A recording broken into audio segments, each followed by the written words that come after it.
Let me introduce myself. I'm Howard Dixon, and I'm going to be the moderator today. As far as I know, this is a first for the Health Physics Society. It's certainly not a first for you folks. You do this all the time. It's your living. We're going to do a brief introduction of the Health Physics Society for those of you who might not be familiar with us.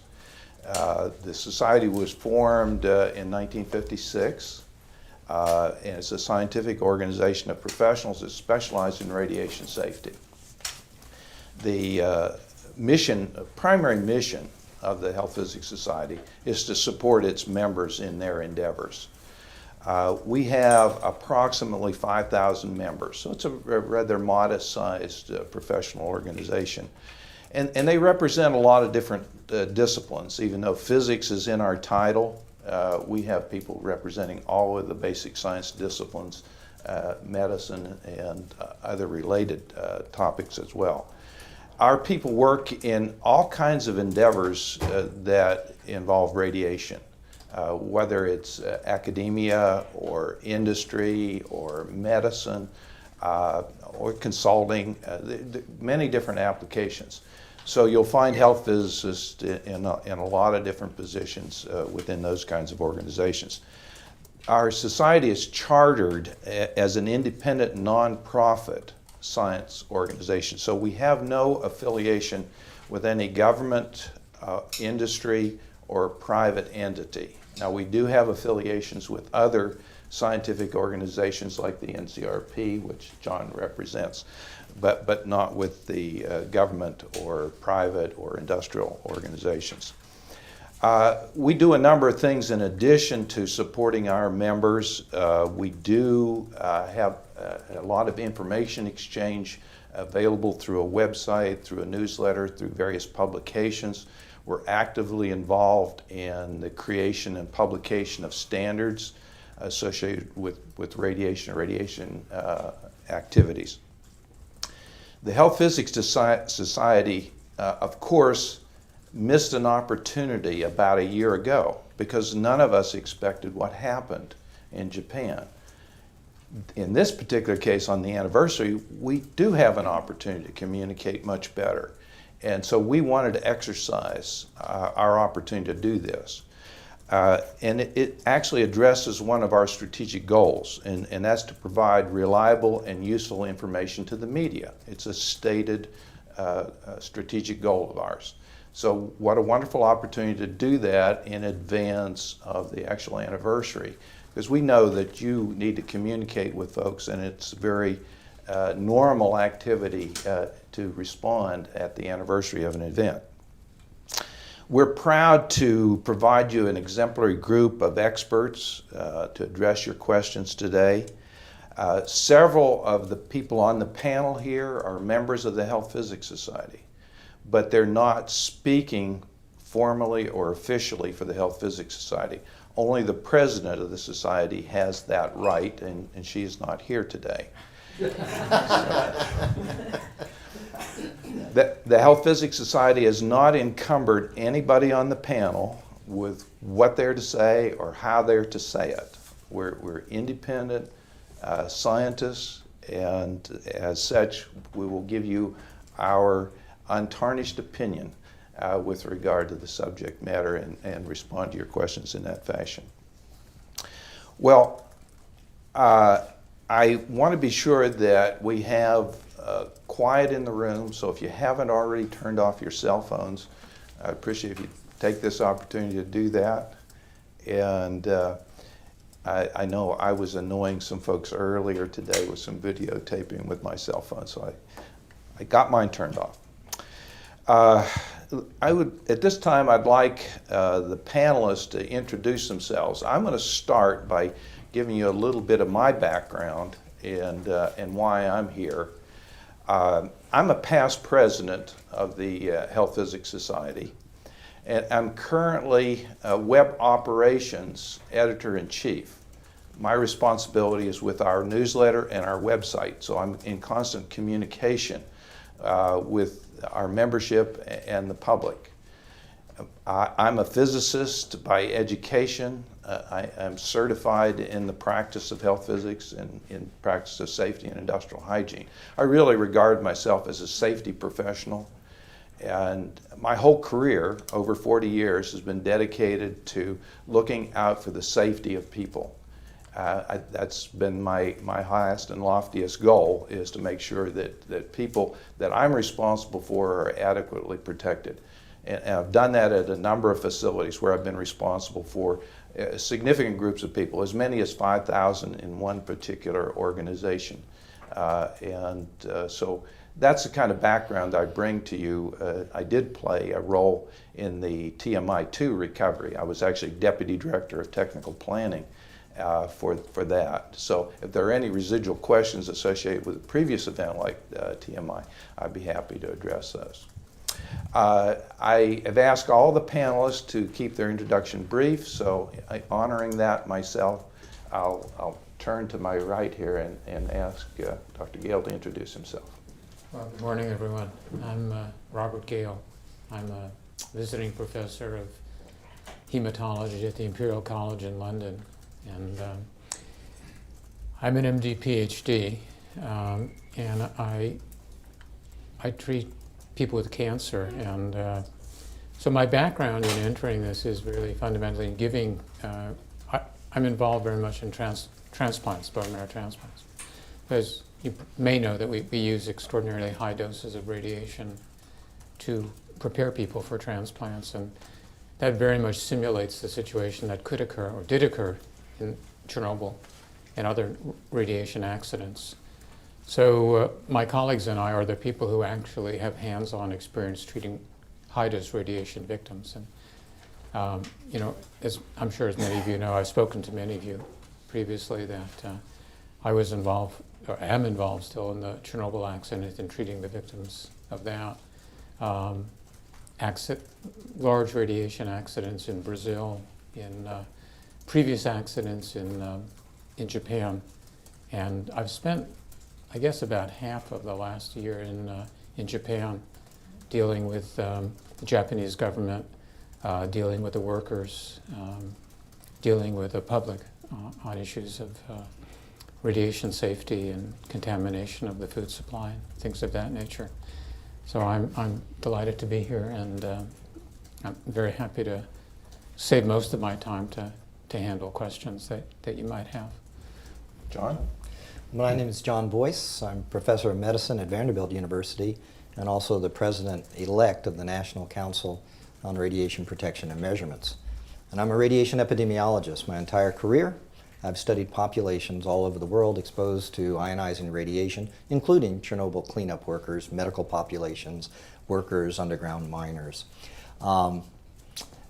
I'm one of the delegates to the United Nations Scientific Committee on the Effects of Atomic Radiation, and we're reviewing the Fukushima situation now. I'm also on the main commission of the International Commission on Radiological Protection, where we have a task force where we're also trying to evaluate the lessons learned from the Fukushima circumstances. I'm also on the Veterans Advisory Board for dose reconstruction, which also is involved in providing some oversights and thoughts on our U.S. military that were around Fukushima and helped with the recovery.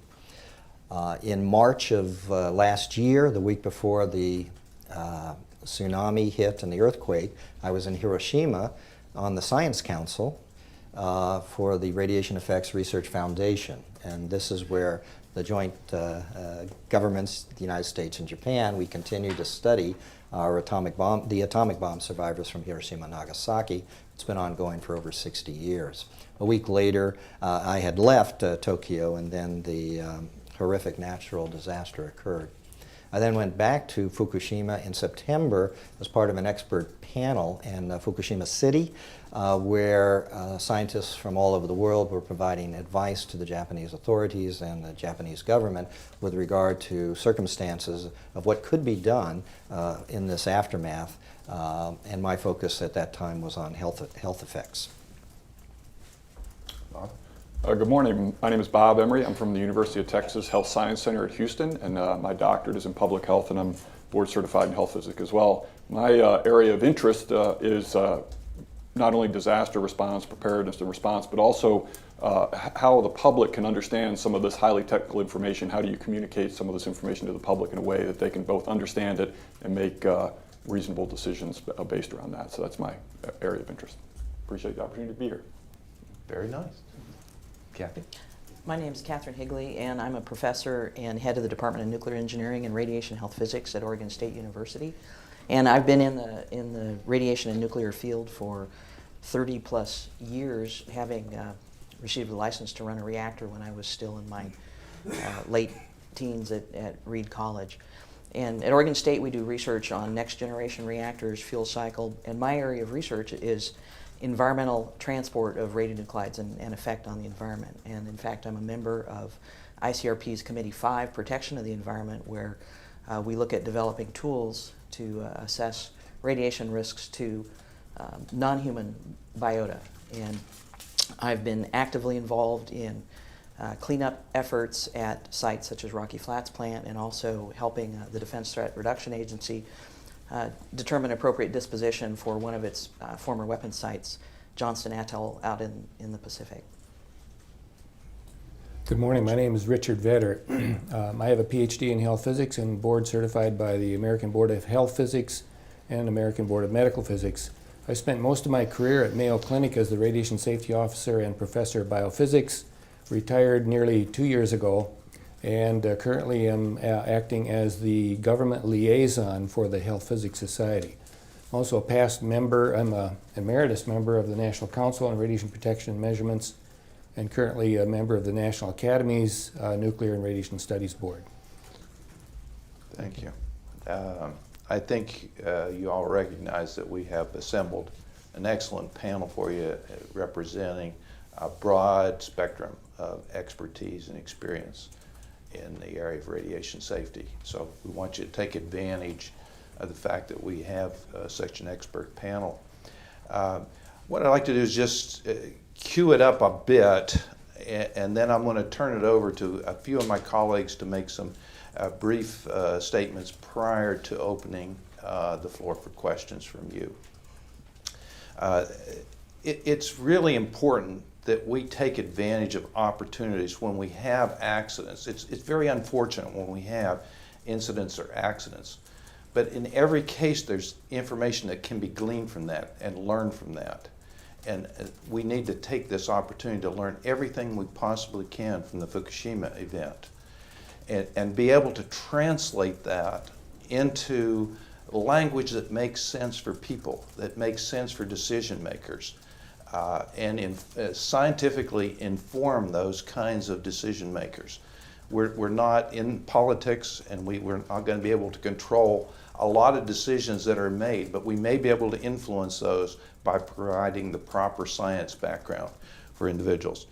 And that's what we're about, informing people with the facts, the scientific background.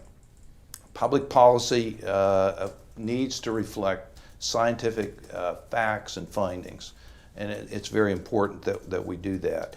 And we are in the process of reviewing everything that we possibly can with regard to Fukushima.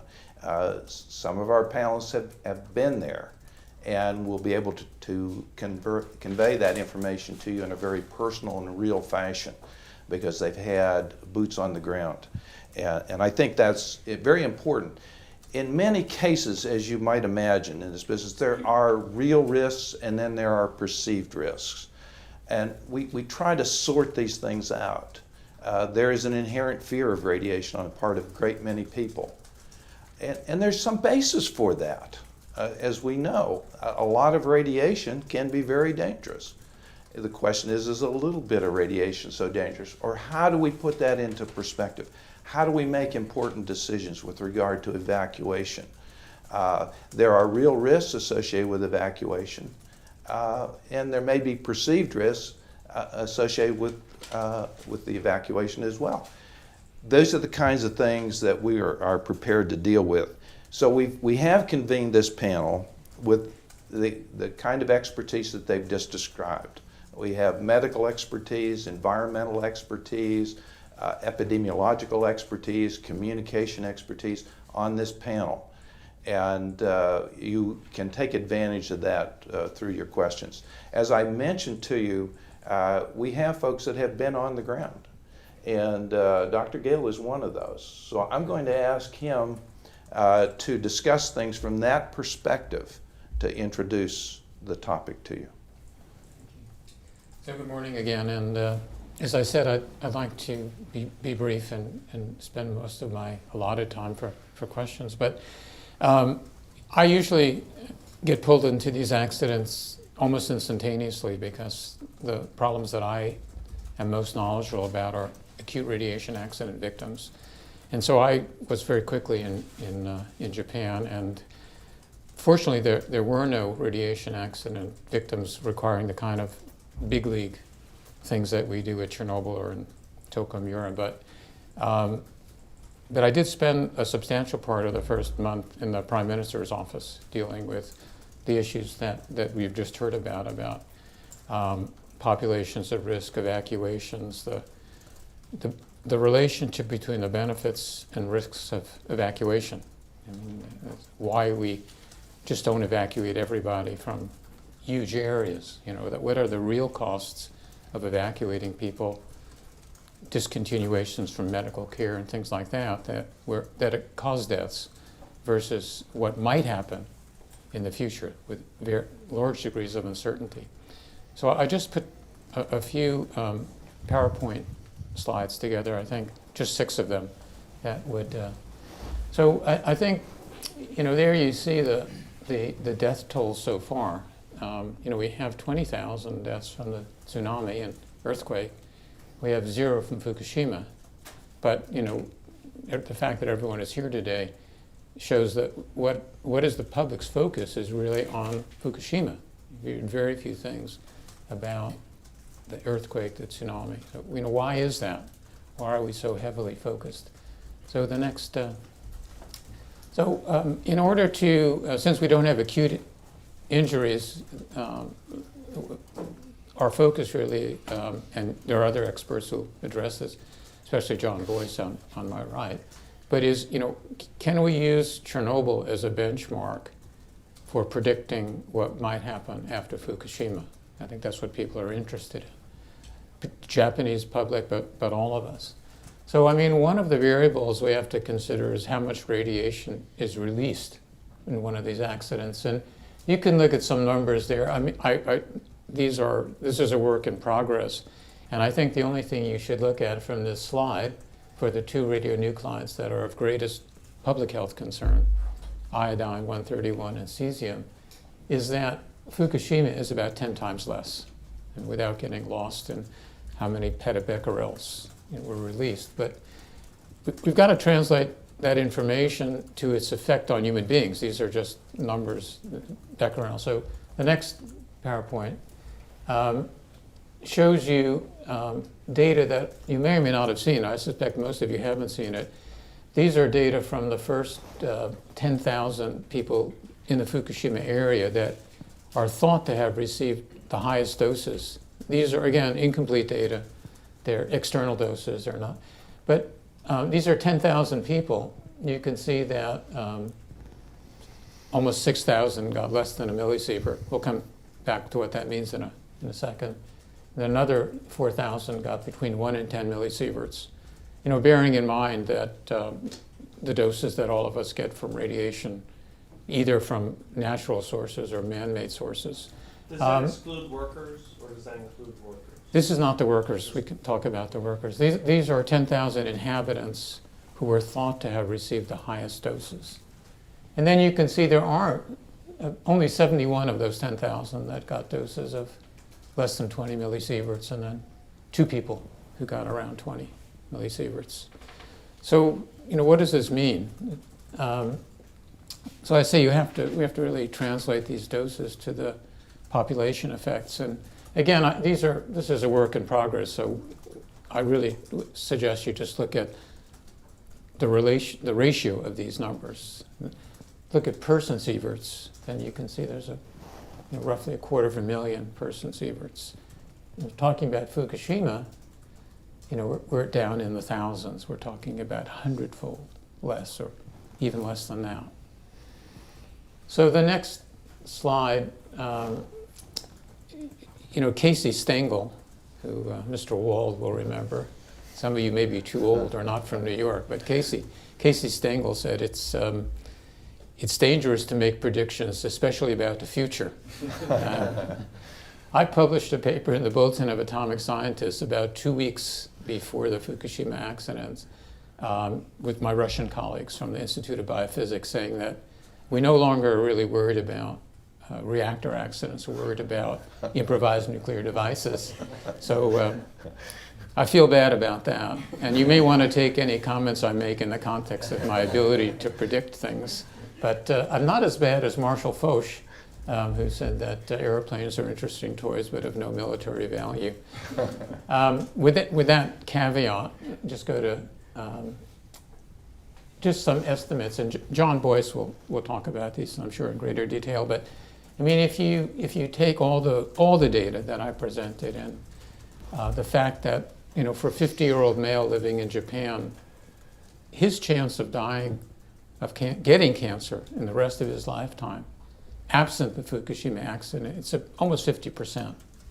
So what kind of an increase in both cancer incidence and cancer deaths would we expect from these kind of doses if they're proved to be correct? And you can see that these are incredibly small increases that would never be detectable, especially in light of a very steeply increasing incidence in cancer deaths in Japan over the last 60 years.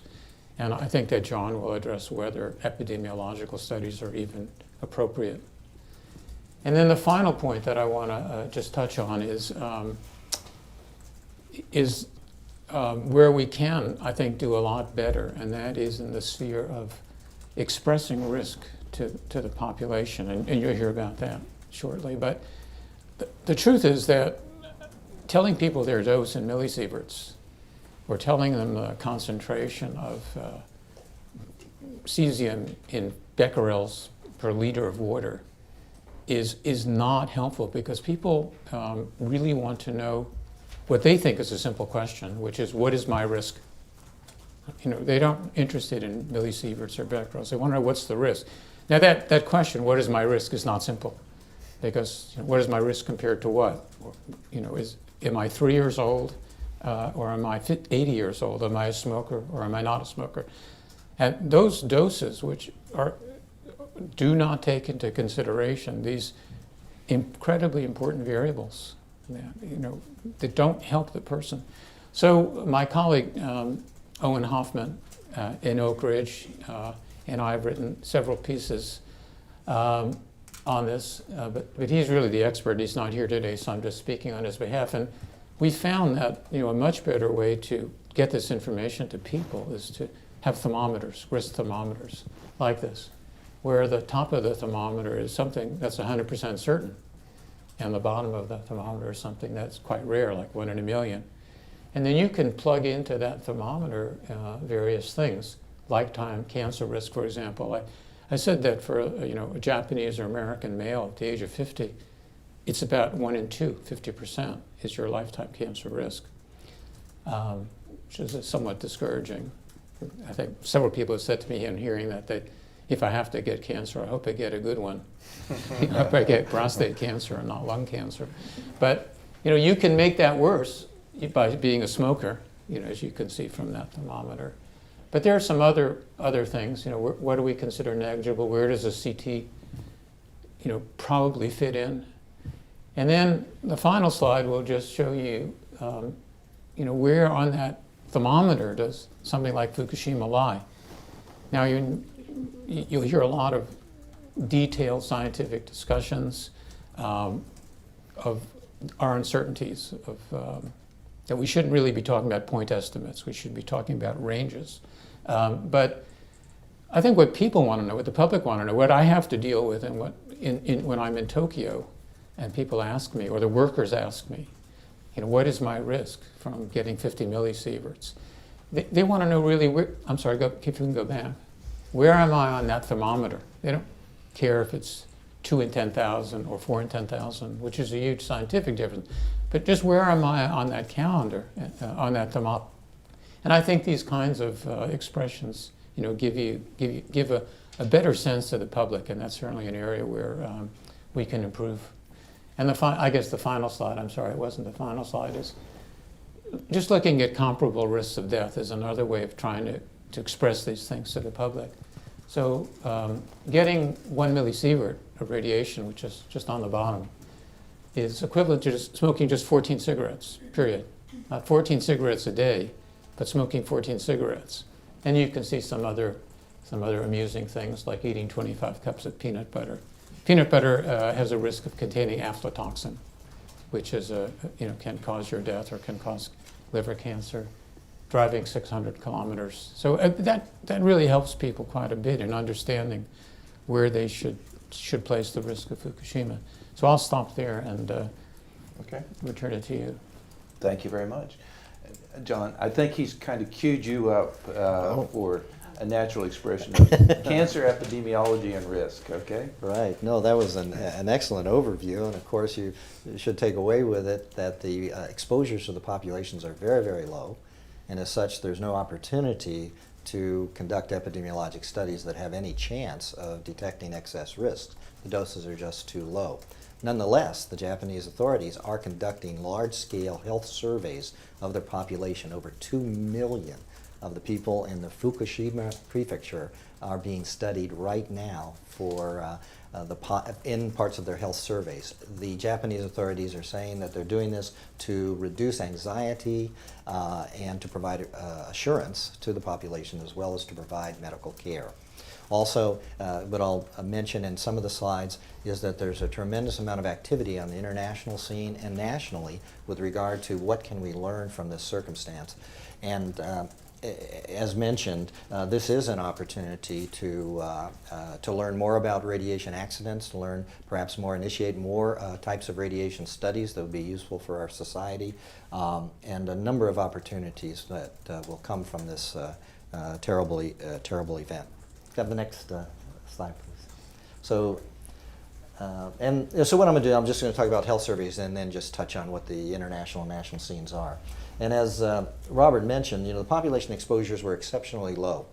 Even though there were releases, the winds blew primarily to the Pacific Ocean. So even those releases, the winds did not go to the Japanese, except in a few instances where they had the hydrogen bubble explosions, and then the radiation did go to the northwest, and there was depositions of levels that were of concern. So there's no question, but it wasn't as massive as the Chernobyl, even in terms of the deposition of the radiation. The reactors were different. At Chernobyl there was no containment vessel, so for 10 days the reactor burned and had to be quelled. At Fukushima, there was a containment, and even though there were releases, they were been explained to be more like puffs of radiation, large puffs, but going out into the environment, but not massive releases like Chernobyl. The Japanese, if it still goes to go back on that previous one, the Japanese also acted quickly in contrast to what the Soviets had done. The Japanese evacuated their people on the same day, March 11th, and then March 12th continued to evacuate their people to get away from the possibility of any radiation exposures. And this was extremely important. There was a Renaissance physician, Paracelsus. He said, the poison is in the dose, which means it's not the exposure that you get. It's not that you got exposed, it's how much radiation you got. And so the Japanese population, as Robert mentioned, they got very little exposure. And one of the things right afterwards, there was a concern about the kids, and so they did examinations of the thyroids of the children, over 1,000 children, the Fukushima children, and they found essentially no detectable levels, no levels above where there'd be concern. There were a few, and the highest was 50 millisieverts. Highest was 50 millisieverts. Okay, in contrast, around Chernobyl in Belarus, the average was 1,000 millisieverts. Epidemics of thyroid cancer occurred. Completely different magnitudes, as Robert had explained. There was restrictions on the food. In the Soviets, they could have stopped the thyroid epidemic by saying one thing. Don't drink the milk. Milk was contaminated. The Japanese acted very quickly in trying to measure the radioactivity levels in the foods and restrict the food supply. So that also reduced the population exposure. They evacuated up to 200,000 at the time. They made measurements of the radioactivity on these people. And so it was a very appropriate response. What the Japanese authorities failed to do was communicate effectively, and that still remains a problem, being transparent on explaining what was being done in terms of radiation exposure. Here's the workers. Now, the workers, there's been now 17,000 workers have been involved in the reactor containment and the reactor cleanup. This includes the TEPCO workers as well as the contracting workers. Their average dose is 9 millisieverts. You know, we get from natural sources, we get 3 millisieverts per year. This is their average. However, there are those workers that did get over 100 millisieverts. And you know, for a benchmark, in terms of epidemiology, I always use 100 to 150, because below those levels, it's not possible for epidemiology to detect increased risks. So when you get to 100, 150 millisieverts, below that, you really don't know, and you have to use the models. So here, on those that got whole body external radiation, there was only 37 workers that got over 100 millisieverts. Now, in terms when you add the internal dose, and this is when they breathed in the radioactive iodines and may have ingested some of the cesiums, that dose increases the level somewhat, and there might be up to 100 people who got over 100 millisieverts, combining external and internal. In terms of health effects, though, they'll be minimal, because most of the internal, the ingested radiation, was radioactive iodine, and it was radioactive iodine to the adult thyroid glands.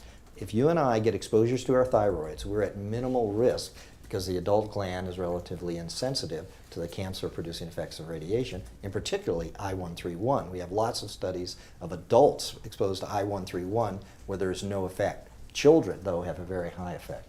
So in terms, and Robert had mentioned it too, what's the lifetime risk? Even about the small number that got over 100 millisieverts, about 1 or 2%.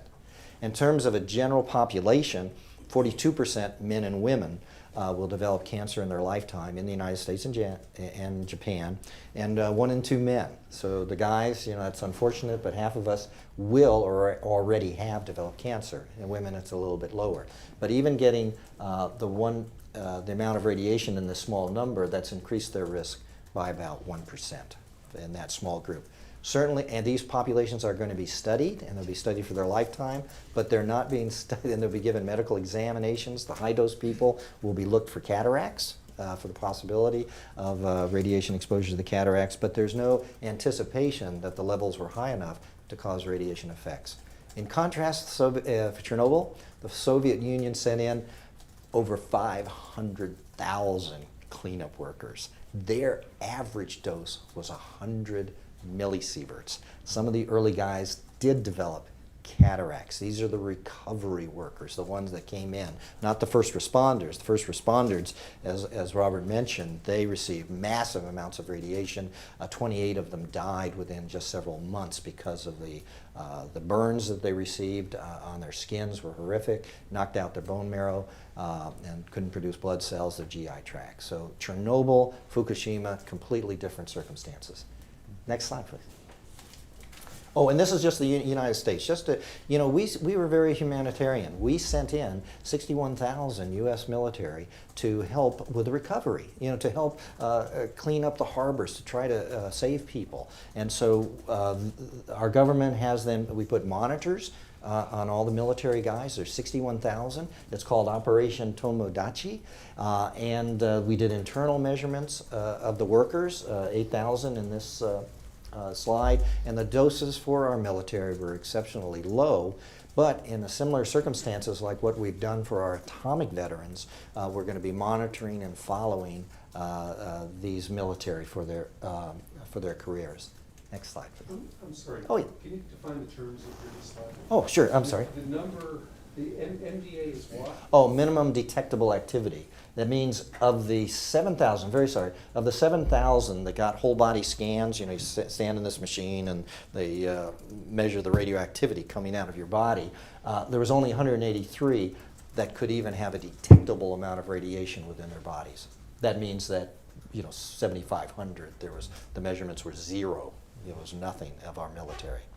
Also, just interesting, we have a background amount of radiation. If you and I went into one of these machines right now, we'd be giving off 7,000 becquerels. That's 7,000 decays per second, just to give you an idea. And so if you want to reduce your radiation exposure, move away from your colleague because you're exposing each other like that. But that's because we have natural, potassium-40 is, we ingest radioactivity, and bananas are one of the richest sources of radioactive potassium. We have carbon-14 in our bodies, and then we eat little amounts of uranium and thorium in our cereal. So our bodies are in fact radioactive in this low level. Next slide.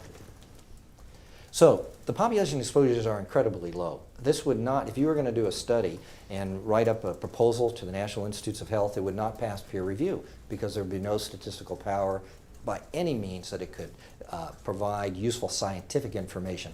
Nonetheless, the Japanese feel that it's a moral obligation to study their population. They've initiated studies. They feel that it's important to provide medical care for the population, and the thought is mental health problems will be the most serious outcome, is the most serious outcome from these events.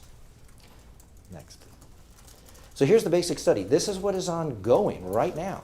The Japanese government in the Fukushima prefecture have initiated a health study of everyone who lived in the prefecture, 2 million residents. They've sent them a 10-page questionnaire to try to get information about location, where they were, their dietary habits. It's a 30-year follow-up study. They've spent this year already 96 billion yen. I'm not sure on conversion, but I think that's $1 billion US, something like that, has already been spent. It's a huge expenditure that's going for these health surveys that's going on. And the purpose that they say, not to identify new understanding of low-dose radiation effects, but to eliminate or alleviate the anxiety. One of the things you think, if you go through a machine and you're measured and your radiation activity is normal and low, supposedly the thought would be, well, that would be a little bit reassuring that you know that you were there, but you don't have radioactive excess. Next slide, please. Oh, this is when we were there. One of the things the expert panel, we wanted to contribute to the population, and and this slide is saying, please participate in the survey. So we were making a plea. This is the Japanese government, as many of us perhaps are not that familiar with health surveys. So we were asking and working with the Japanese press to say, please, don't throw the questionnaire away. Please come in and help out. This will be good for you and good for the prefecture. Next slide. So here are the 4 studies. There's the general basic study studying the 2 million, the 4 specific studies that are ongoing right now. There's 360,000 kids under the age of 18 that are having their thyroid glands scanned, looking for thyroid abnormalities. And this will be done and followed up over the years. A health exam is going to be given to those people in the proximal area within the 20,000 kilometers evacuation zone. They'll be given, blood samples will be taken, they'll be physically examined and enhanced information obtained on questionnaires.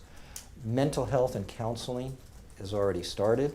Again, thinking that would be the concern. They've lost their loved ones. 20,000 people have died in the tsunami. They've had to be evacuated from their homes. Some will not be able to return to the homes. Some of the levels are just too high.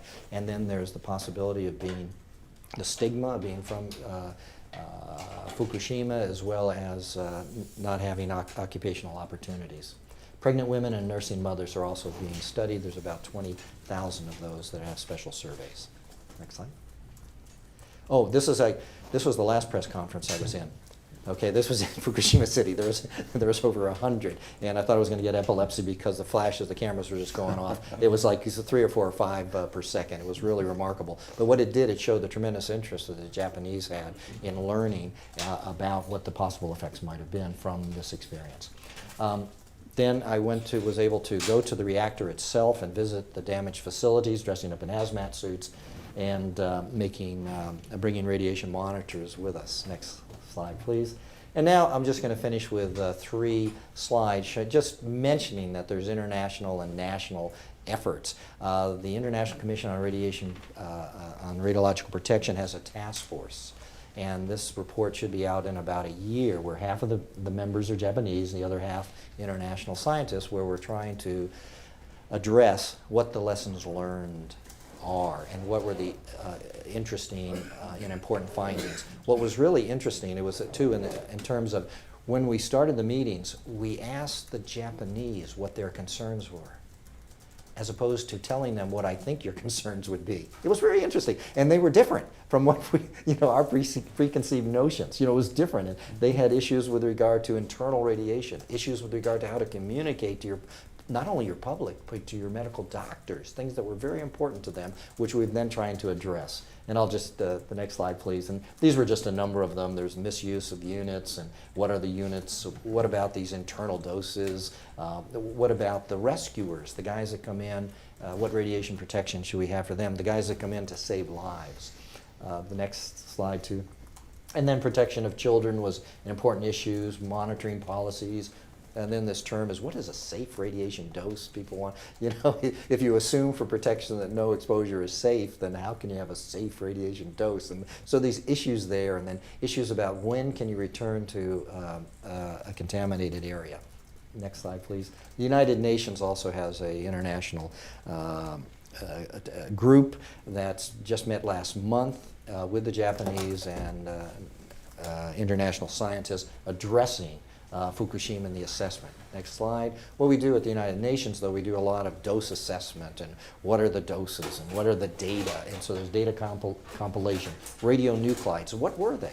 There was a number of them that were released. It was iodines and cesium-134, but then there was cesium-137, 134. There was a little bit of plutonium, perhaps. And what's a proper assessment there?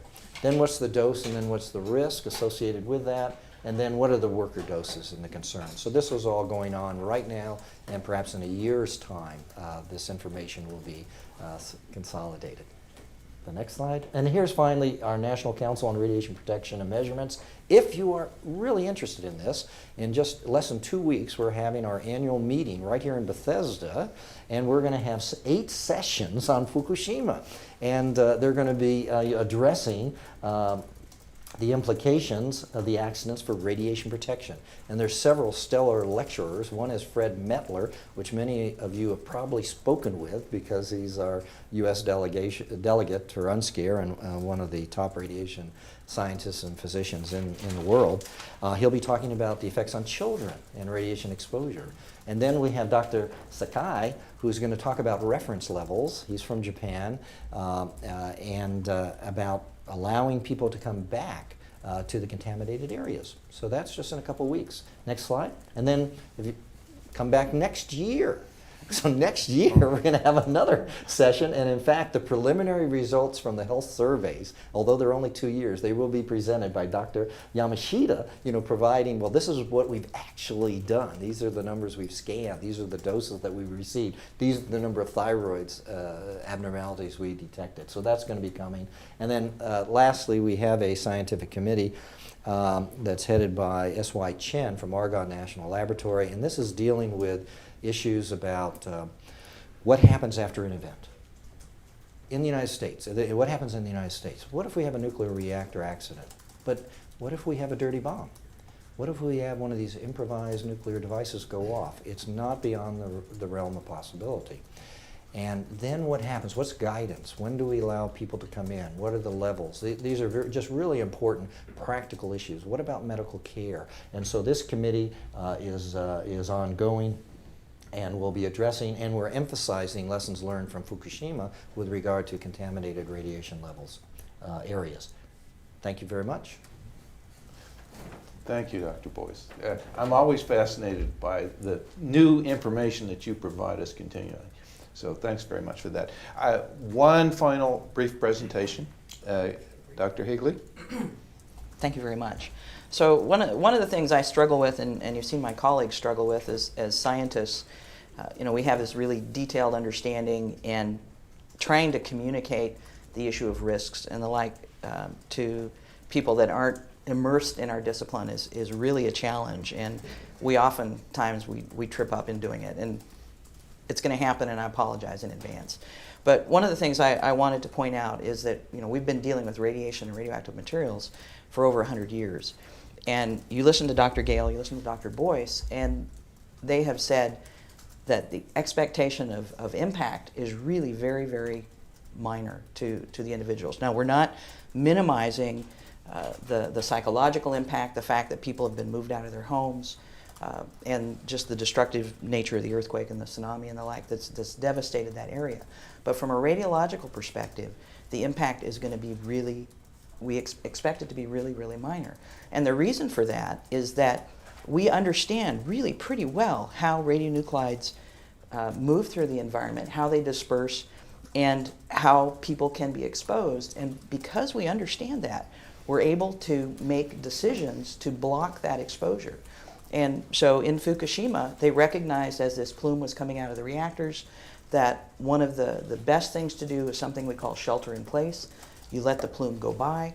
We've known for 50 years about this iodine pathway where iodine can come out of a reactor, it moves through the environment, and it can go from a cloud to grass to cows to milk to children. And so we took those lessons and we said, don't drink the milk, stay indoors while the plume passes, we'll take a look, we'll evacuate you as necessary. And because of those actions, because of knowledge that we had, we were able to very effectively, not we, the Japanese government, was able to effectively block a large component of exposure in this population, something that they weren't able to do in Chernobyl. So that's one of the advantages of understanding how this material moves through the environment.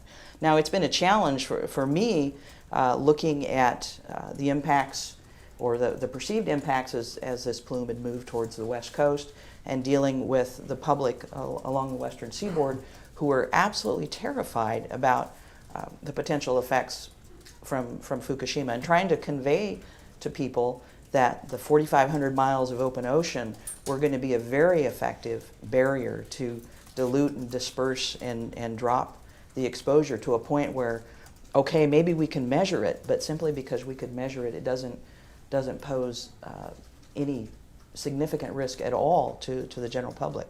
So it comes back to being able to convey what I know, what I've known in almost 40 years, which is kind of scary, researching in this field, that I, as a scientist, as a radiation protection specialist, as a parent, I was not concerned for my family at all from any of this material moving across the ocean to the United States. And I still struggle with how do I convey that so that I don't seem condescending, that I don't seem smug. But we really do understand how these materials move. And while we're looking at the lessons learned from Fukushima, and that is going to be folded back into radiation protection decisions here in the United States. They're going to look at, do we need to change how we address exposures? Is the EPZ zones that we've set up, are those appropriate? Should we tweak those a little bit? We continue to look at lessons learned, but right now we've done a pretty effective job in blocking exposures in Japan, and I don't have any personal concerns from how we're managing these risks in the United States today. Thank Is you that very brief much. enough for you? That was very nice. Thank you, Dr. Higley. Now, I'm going to open it to your questions from the panel here, but let's not forget that we have two additional panelists that haven't had an opportunity to speak to you. Dr. Vetter has a pedigree on the medical side. I know with Fukushima, we focused an awful lot on reactors and reactor accidents, but he has a great deal of expertise in anything associated with medical applications and representing that area. I think is extremely important. So don't forget, when you address questions, the broad scope of radiation risks and hazards, what he can offer. Dr. Emery, I regard as the epitome of the safety professional. He's credentialed in so many areas I can't even keep track of it, but he expands beyond just radiation. So his focus has been very strongly oriented towards all aspects of safety. So he can address some of those other kinds of safety issues that were associated with Fukushima, and the communications aspect, I think. So don't forget, as we proceed, that expertise is available to you. Now, you're welcome to address your question to an individual or to the panel. If you address it to the panel, I'll try to make sure it gets to the right individual up here. With that, without further ado, here we are. I guess what I would like, yeah. My name's Bill Freebairn with Nucleonics Week and Platts. My question is regarding the deposition of cesium. Because a lot of the iodine effectively blew out to sea, the cesium seems to be a component of concern. And I'm wondering if you have a thought about what can be done about it now that it's been deposited. There's talk about removing it. How dangerous is it, and what are the risks, and what are the suggestions you have? I'll turn to our environmental health physicist for a response.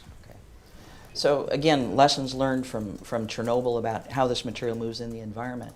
And there are a variety of things that have been done, that can be done to deal with the cesium.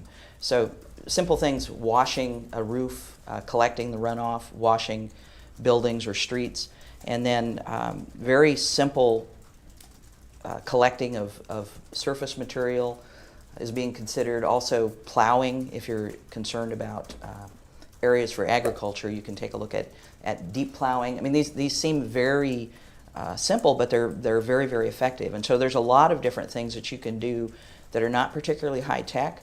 The key is that you want to drop the exposure.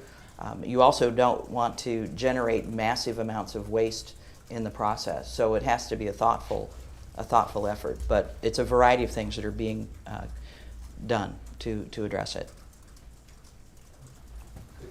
Yes, Yeah, please. yeah. You know, the cesium clearly is the concern on the deposition in the Japanese soil.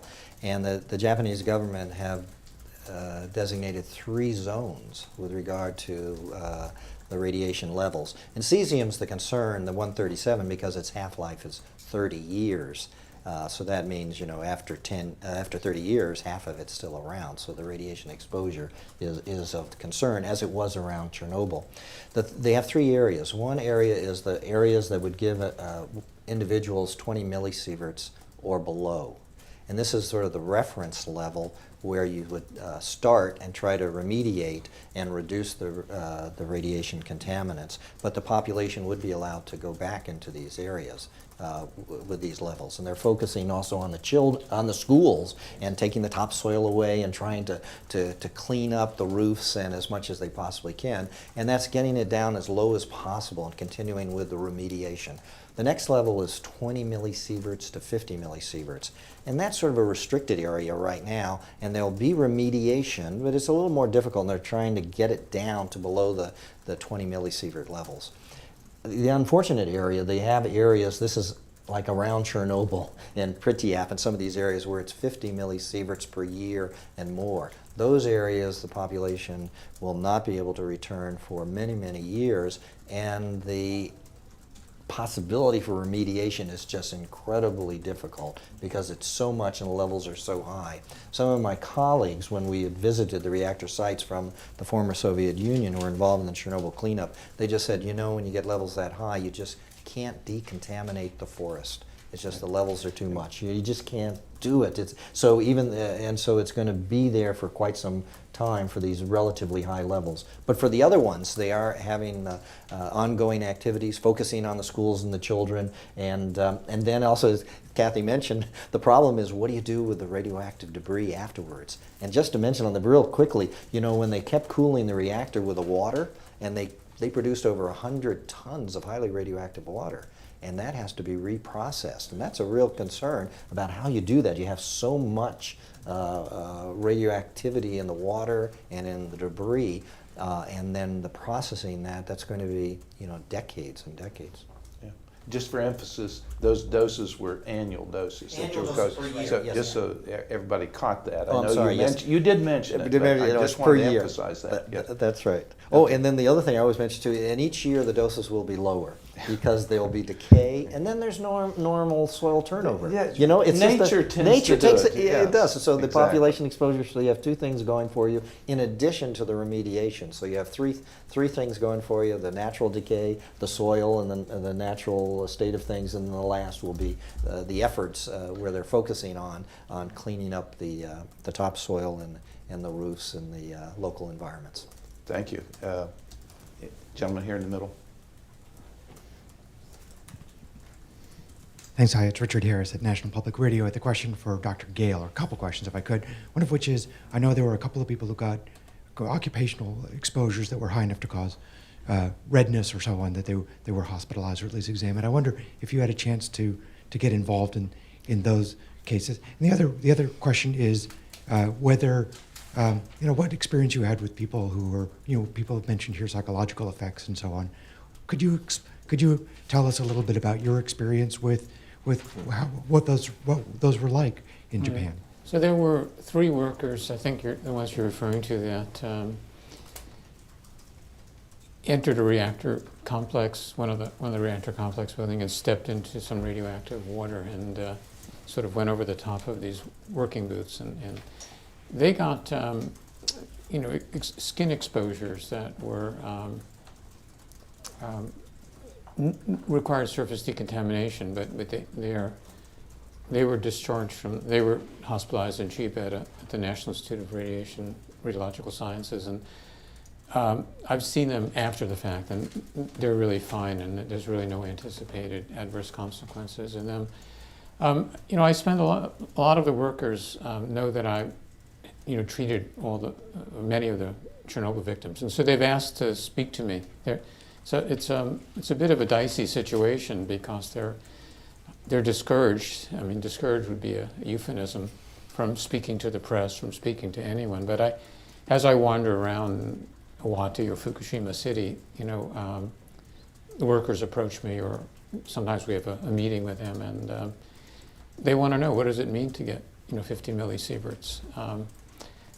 Most of the workers, John showed data on, I think, 18,000 or thereabouts, but I mean, there will be more, of course, because their doses cut off at 50 millisieverts, and therefore people will have to, but it's not going to be 500,000. But so most of these workers, maybe more than 90 or 95%, are not nuclear workers. They are common workers that were upholstering couches in Osaka, and now they're cleaning up a nuclear reactor. So when they get a crash course in radiobiology, 72-hour. They have 72 hours to learn what Kathy has spent 40 years learning. So And we're still learning. every day they get a little chit, like a cash register receipt, that says you got so and so many millisieverts today. So they have a wallet full of these little chits. But of course, what does that? They want to know, what does it mean? And sometimes they have very simple questions, like they confuse external and internal exposures, and so they want to know, well, when I go home back to Osaka, is that safe for my children? Usually when they're discussing these issues of what it means to get 50 millisieverts with me, they were in an izakaya, sort of Japanese bar, where they're smoking. Most of these are males that are living in dormitory conditions. They only work a few hours a day. They're bused to the site. They work 3 or 4 hours. They're bused back. They have a lot of spare time. So there's a substantial amount of drinking and smoking going on. And while they're discussing their concerns about radiation with me, they can go through a pack of cigarettes.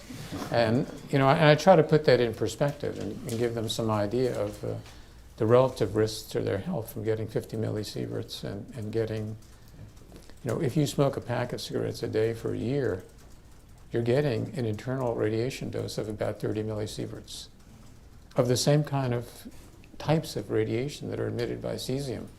So,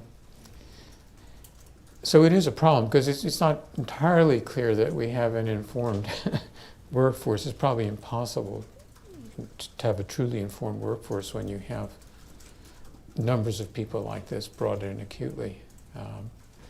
But so I try to alleviate their concerns. We have the same discussions that you may have had with the residents, not the people that were evacuated, but people who live nearby. They also very much welcome the opportunity to sit down with people like John or myself, and they say, well, yeah, I've read all these things, but is it safe for my child to play in the schoolyard or things like that? So I think we have to spend a lot of time with them. They have a fundamental mistrust of their own government, of course, and so it helps to have some outside people who don't have any particular affiliation chatting with them. Thank you. Matt Wald, New York Times. I don't know who on the panel to address this to. In your opinion, is the evacuation zone now in place of the appropriate size? Is it too large or too small? Is there such a feeling about radiation that they are excluding people from places where, yes, they'd pick up dose, but the dose they'd pick up isn't as big a threat as being permanently turned out of your home? Matt, we all will have an opinion on that subject, but I'm going to ask Dr. Higley to address it first. So your question is in reference to Fukushima, or is it okay? Yeah. So you're right. It's a year later. Should more people be going home, or should they evacuate wider areas? Well, it's a balancing act, and I think that you balance the issue of radiation risk from exposure to the psychological trauma of being displaced from your residence. And you've heard Dr. Gale, you've heard Dr. Boyce talk about the fact that the exposures we've seen to date, we're not going to be able, most likely not be able to even measure any increased risk to the population. So it's kind of a roundabout, circuitous way to get back to your question, is that I expect that they will continue to look at where they're excluding people, that the intent is to bring folks back expeditiously into those areas. The challenge you're going to have is the perceived risk from the detectable radiation that's there versus people's desire to return to their homes. And I don't know if that's a really great answer for you. Just be patient. Yeah. Dr. Emery hasn't really had an opportunity. Yes. I want to give you a chance to speak, sir. So, It's actually, I find it and I know fascinating. everybody is wanting to jump in on this question. I guess one of the things I really enjoyed hearing all this information, because some of it's new to me, but I'd like to mention a little bit about the scale that you were mentioning and communicating to the public. There was a scale that was developed by the IAEA called the International Nuclear and Radiological Event Scale, the INES scale, and some of you have reported on whether the relative scale, TMI, 3 Mile Island was considered to be a 5, and Chernobyl was considered to be a 7, and then over time this was considered to be a 7 as well. I think what I'd want to do is underscore that because we take exposures to radiation so seriously, and you can tell this is a very dedicated group here, that we want to focus on the lessons learned. And one of the important lessons learned I take away from this is that the INES scale is very powerful for talking about the event, and was useful to communicate to the public. But where it falls short is articulating what are the conditions on the ground afterwards. And I think this gets to part of your question, is how do we go about communicating to the public effectively in the future? We can't just use that scale because it doesn't speak to conditions on the ground near the event or perhaps in the US. And so one of the lessons learned, and one of the areas I'm working on right now, is how might we develop some companion scale that would speak to this exact issue, that this is a zone 1 and this is a zone 2. And I'll tell you, I've been in the wrong place at the right time enough to know, because I've been involved in some other events, that whatever scale is developed needs to coincide and interdigitate with the INES scale. And my example is H1N1, where WHO had different levels and everybody had their own level here, where you're a level 5, I'm a level 4, what's different? So it's really important that another lesson learned is we develop a new scale that will help talk about conditions on the ground, but that it effectively interdigitate with the INES scale. Okay. Dr. Gale. Well, being on the ground is, I just want to this is a very important issue because, it's one thing to talk about levels and so forth. There's another thing to be in the Prime Minister's office when these decisions are made. And as I said in my little introductory talk, that, we are going to incur a certain number of fatalities by just moving people. Not just people from ICUs, but elderly populations dislocated from their care providers. Some elderly person with cardiac disease or diabetes gets lost in the system and dies. So those, in any event, it's a very, very delicate balance, and you have to accept the possibility to be wrong. The other thing is, this is a military operation. You can't have soldiers out there with Geiger counters evacuating this home and not that home. You've got to just draw radii and decide that's it. And that will invariably, because of the reasons that we discussed, the wind, meteorological conditions, those circular zones are going to include areas that should not be evacuated in retrospect.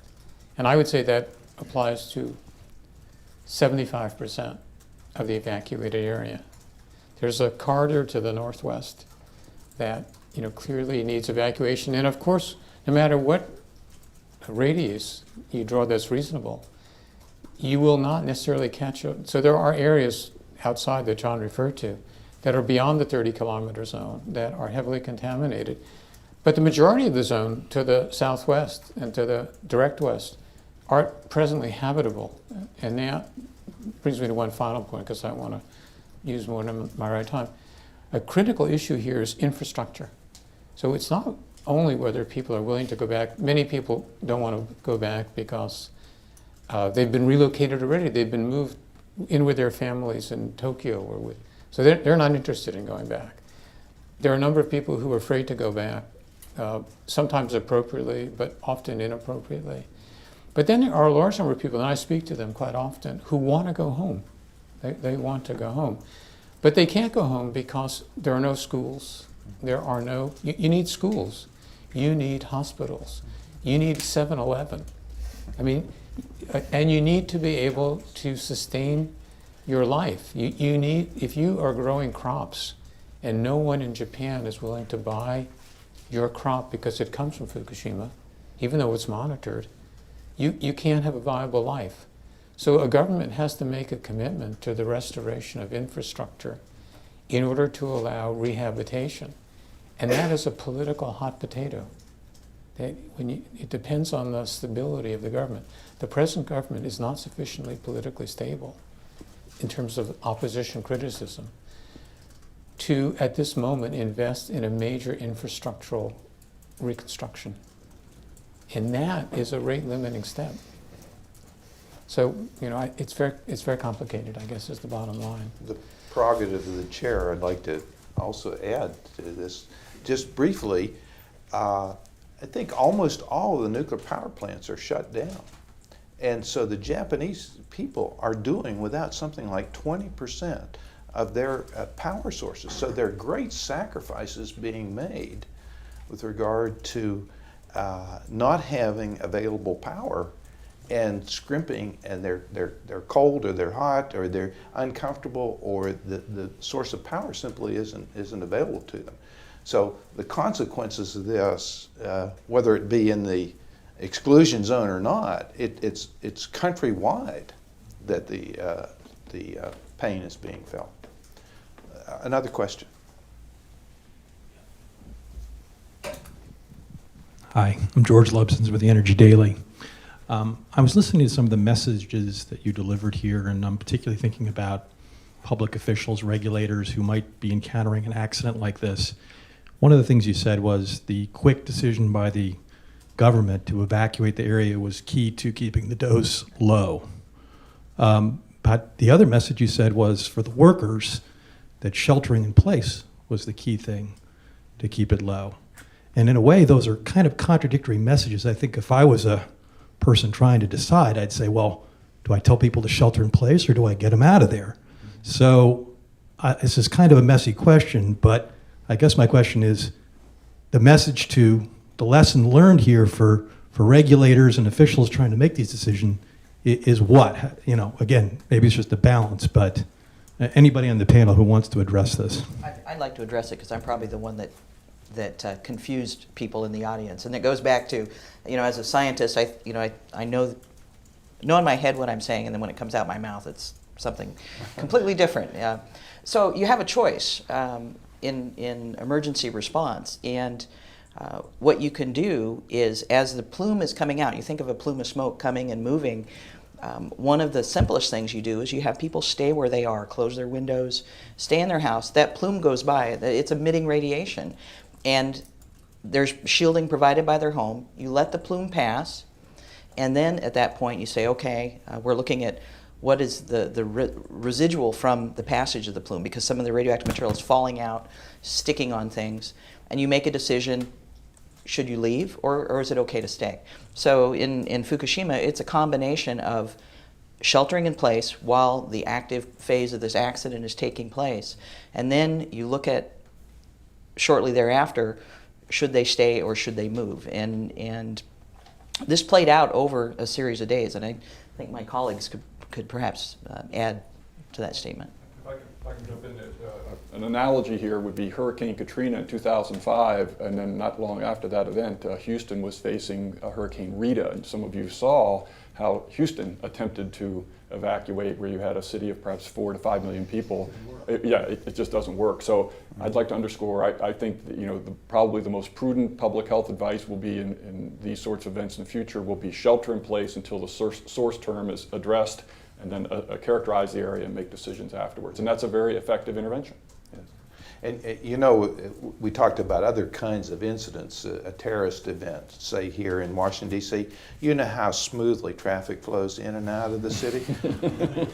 Well, are we going to effectively evacuate Washington, D.C. in the daytime? Probably not. So that's really the point, is that, you know, you'll hear endless discussions of, can we get everybody out of Long Island quickly? But the worst possible thing that can happen, of course, is to have a bunch of people out in the open Yes. when you are not certain of the meteorological conditions and the release conditions. And so it's, and that's exactly how Fukushima played out. You know, if you know that people staying in their house are going to get an unacceptable dose, like in Pripyat next to Chernobyl, then you've got to move them out right away. We sent, I don't know, several hundred school buses down to get those people out. But for the rest of the people, you want an orderly, reasoned evacuation when, if necessary, when the conditions are optimal and their exposure is reduced. I don't know if you want to. No, well, that's exactly right. And what they did around Fukushima, they immediately evacuated the people who were in close proximity to the reactor because of the concern of a major release. And they started off with 2 kilometers, and then they went out to larger and larger areas, and then eventually they had the 20-kilometer no entry zone. And then when they learned about the going to the northwest and that long corridor that went way out 20, 30, 40, 50 kilometers, then they were areas of focused evacuation because the levels were known to be high, and then they did, you know, evacuate them. But then during this is really true in these in the areas that were might be radiation levels high or low, then it was stay in and be contained, don't go outside. So there was sort of the proximity to the source and how close you might be to getting increased levels of radioactivity. You know, there's another thing too, and about the levels, and the issue that the people have been evacuated, and now the issue is, after a year, is how to get them back. And then these are very complex issues. And one is mentioned with the Japanese zone, the majority of the areas are below the 20 millisieverts per year. And that's the international recommendation of a starting point, and then the people can come back home.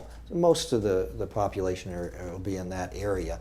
And so that the people will be coming back if they want to. And as already mentioned, why wouldn't they want to? There might be concern about their children. They might be concerned about not having a job. They may not have an infrastructure there. And so there is these issues. On the other hand, why would they want to come? If you can imagine, you've been out, you've not been home for a year. You're living with your relatives. or you're living in a gymnasium and you're cramped and your children want to go to school and that you're off in some other area. And so you actually want to come back to your home, but you're concerned about all these other levels. So there's this dialogue, that's going on.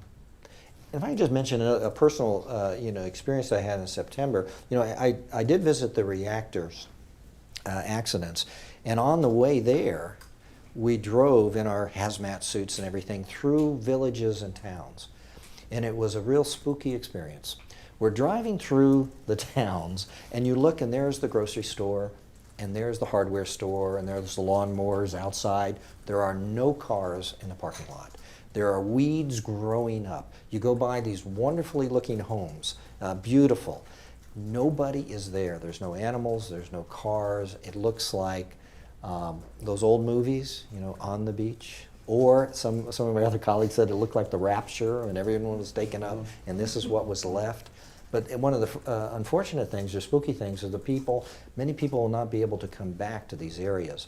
I was allowed to take a radiation meter with me, just a simple Geiger counter, and it had 3 scales. And so I'm there, and we're getting closer and closer to the reactor, and the meter goes up, goes off scale. So I do it to the next scale. Meter goes up, goes off. So then I go to the final scale, rate meter, and it goes off scale just when we get there. And then you could tell that some of these levels, some of the areas, will be so high that the people will not be able to return for several years. And some of them will be so high that decontamination will be very, very difficult, if not impossible, and they'll have to be corridored off completely, and people will not be able to return to those areas.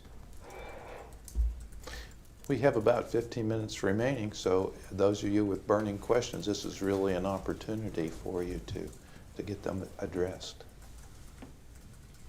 Another question. I'll try one more. Here you go. Thanks. In all the accidents, some of the issue has been the monitoring data that you have, and particularly the real-time monitoring data. And again, getting back to the sheltering in place, are there any lessons learned in terms of the monitoring devices? I seem to remember the operator driving around in cars on the plant site. Didn't seem to me like that was a terribly good way to go. And if there's any thought about, again, whether regulators ought to increase the monitoring requirements for plant operators, and again, whether or not the monitoring data in this accident was good enough for people to know what was being released. Yeah. Well, I'll let the panel decide who's going to address this, but I'll just make a brief comment. This is the Fukushima incident has been a boon to suppliers of instrumentation in our particular discipline area, dosimeters and radiation measuring devices of all sorts. So I think everything under the sun has been applied in one fashion or another. Whether it's the most effective, efficient way to do it and collecting the best data, that's moot. So I think I heard you, you were wanting to talk. So. Well, again, it really goes back to lessons learned. And with Fukushima, where you had the station blackout, loss of power, any automated systems that were collecting air samples, radiation monitoring systems, were suddenly rendered inaccessible, unavailable.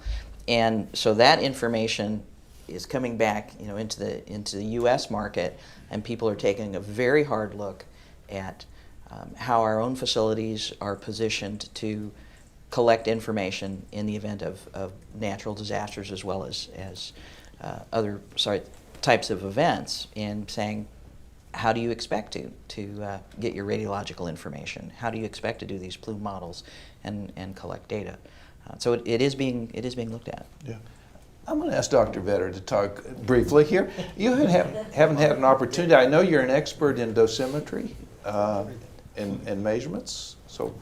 Well, the reason I haven't had an opportunity to talk is because there are no problems in the medical field. Well, I would just say in response to the question that a very big issue is that we're dealing with, when it comes to finally computing the dose and then trying to turn that into a risk factor, it gets so complicated that it's very difficult to communicate those numbers to the public in a meaningful way. And occasionally, you'll find situations where members of the public have these meters and they're waving them around, and they don't know what it means. And just because, as Dr. Boyce said, just because the needle went up all the way to the end of the scale, that doesn't really mean necessarily anything except the background or your background radiation is increasing. So you really need to understand what the meter is saying. And I must give vendors a lot of credit. They're trying real hard to develop monitoring devices that are that will interpret for us, that are more intelligent, that will give us some pretty good answers. So I hand them a compliment on the efforts that they're making. Something too on the meter, just to mention, even though I spent all this time right next to the reactors, I received more radiation on my transcontinental flights from Tokyo to Washington than I did at the reactor site. So I tried to use that in terms of, yeah, the meters went off scale, but it's not that it was off scale, and I didn't stay there that long to even get a meaningful I was dose. very concerned, See, we go, Dr. Boyce, when you see that meter doing this number, I think I would turn and go the other way. Yeah, I But know. there is I was in Akihabara, which is the Saturday, the electronics area, and I guess the equivalent of Radio Shack, had a sale of Geiger counters, various models, competing against one another. I don't know if some of you have been to Tokyo, but it is not uncommon for housewives to go to the supermarket and in Tokyo and with a Geiger counter and actually measure the counts per minute of various rice and base their selection on what they perceive to be the radioactivity. Now, we did some quick calculations of, if you take contaminated rice, rice that has 500 becquerels per kilogram of cesium. What does that mean? I mean, because it's very hard for the public to understand. There's another example of our problem. Well, you have to eat about a half a kilo of rice a day for 6 months to get a millisievert of radiation. Now, I mean, when you stick rice in water, that half kilo becomes a lot of rice. But you would have to eat that amount of rice to get that kind of dose of radiation. That's about a third of what we all get naturally. So this idea of, obviously we have a problem when people are making selections based on Geiger counter readings. And it has a lot of implications because, as I said, this is a rice growing area. People who grow rice here and want to return home and grow this rice are not able to sell it. If you go to the supermarket again, you will find that anything from Fukushima is about half the price of all the other products around it for whatever it is, apples or rice or anything. And, it's one of the challenges in our field is that we have these radiation detectors that are so very, very sensitive. And Geiger counters, we've had Geiger counters for, 80 years. They've been around. And they just say, hey, radiation is here. So his Geiger counter going off scale said there's a lot of radiation around, but it doesn't give you any information about the impact of that radiation. You need slightly different equipment. We use those detectors to find contamination, and then we have to bring in some other pieces of equipment to give us more nuanced information about is it really a risk or not. And that's the challenge. I mean, I could line up foodstuffs, just naturally occurring foodstuffs, and I could bring a Geiger counter and I could get it to go off with certain kinds of food simply because of the enhanced levels of naturally occurring radioactivity in them. And so that's the challenge. We can see it because of our really good equipment that we've had available to us for a very long time, but it isn't necessarily a risk. And how, the issue is, how do I say that effectively to people? And I struggle with that all the time.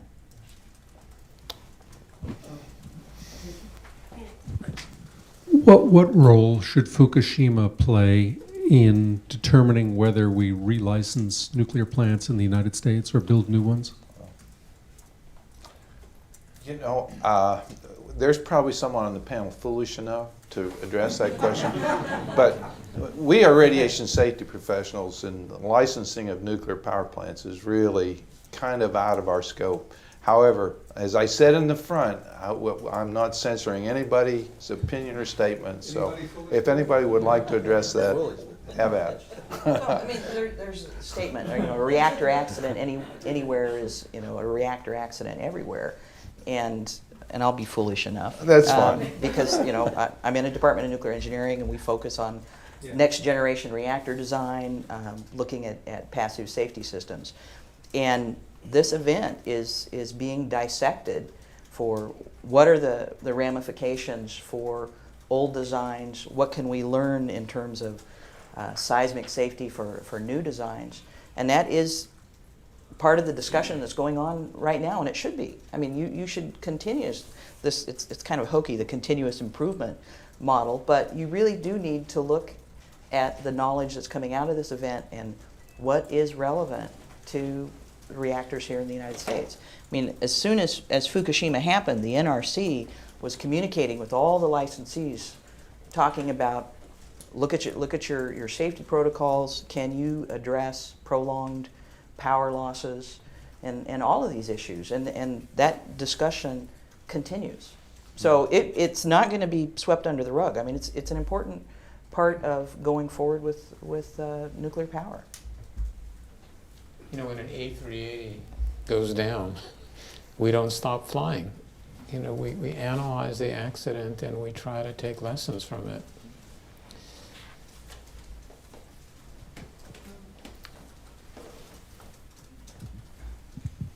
Olga Belgalova from National Journal. I'm just, in that same vein, I'm wondering, are you concerned at all about, and I don't know if anybody wants to answer this question, about the pace at which any of the recommendations that are being given to the NRC are being implemented or not implemented, because post-Fukushima recommendations to increase safety and these precautions?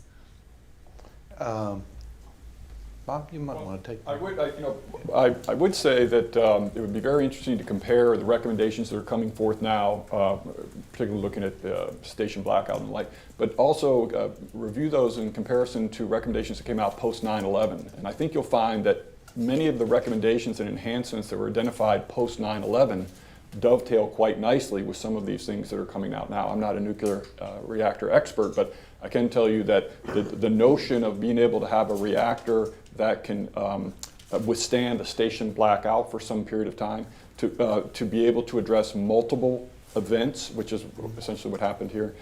So those issues are being closely examined post 9/11. And so, although I can't speak to the exact ones, it would be very interesting to do that comparison, because I suspect many of the upgrades that are being carried out or have been carried out post 9/11 will be addressing these issues that are identified now. And we know there were some immediate responses. So, and those were, industry itself responded without being told by the regulatory agency they needed to do some things. So there was a lot of initiative on the part of the industry. You spoke the magic word when you said safety, and that's why now it triggers something that we ought to address as safety experts. Another question?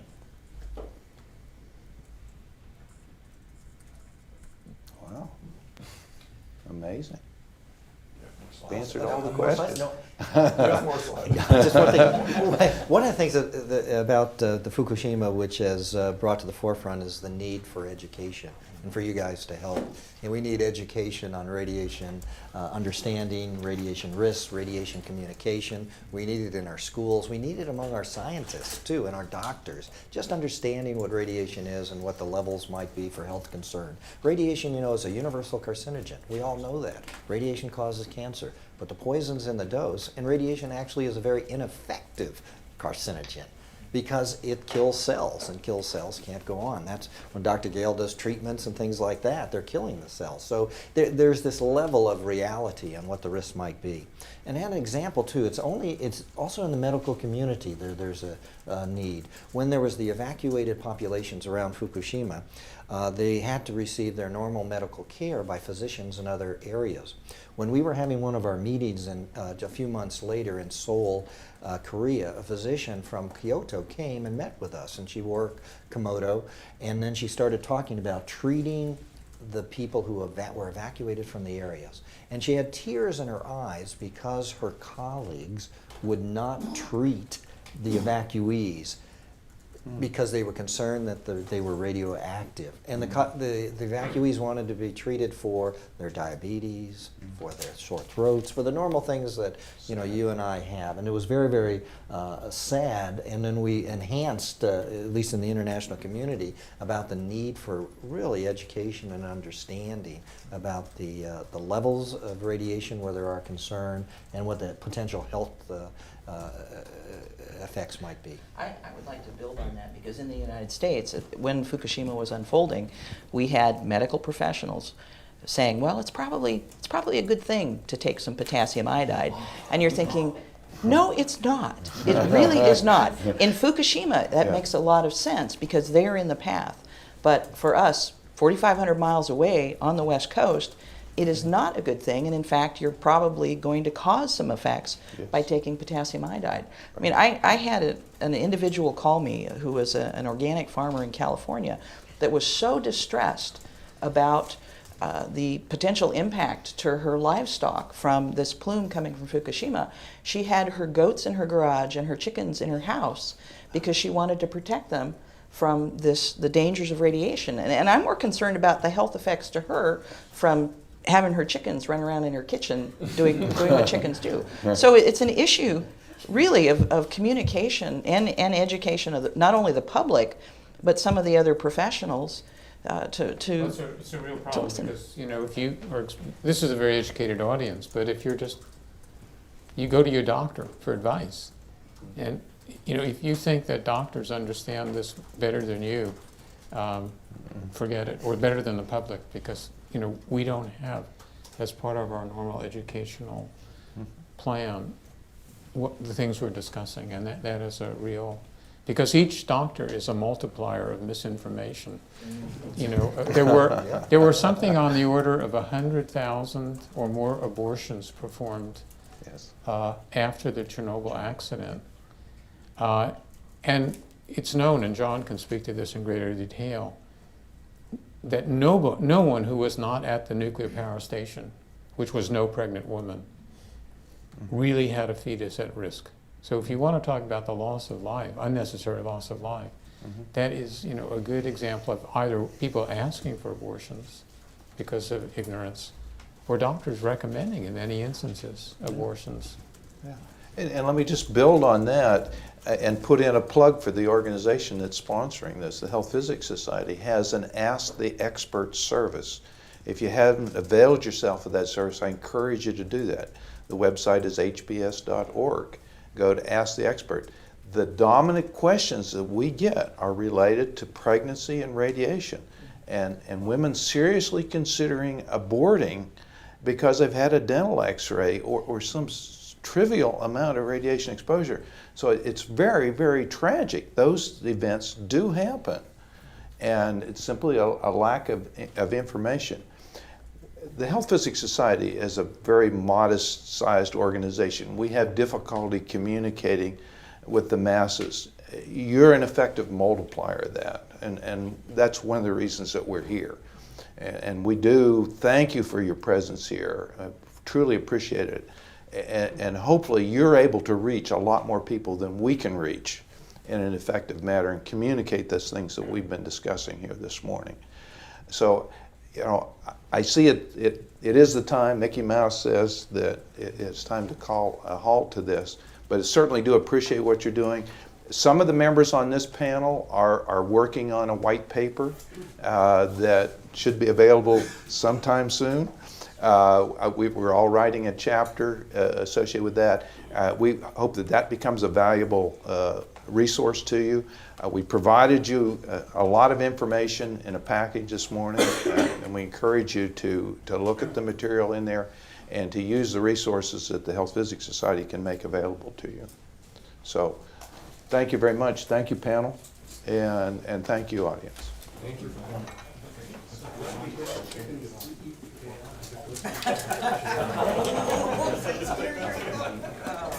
Yeah. I mean, that's one of those nice questions.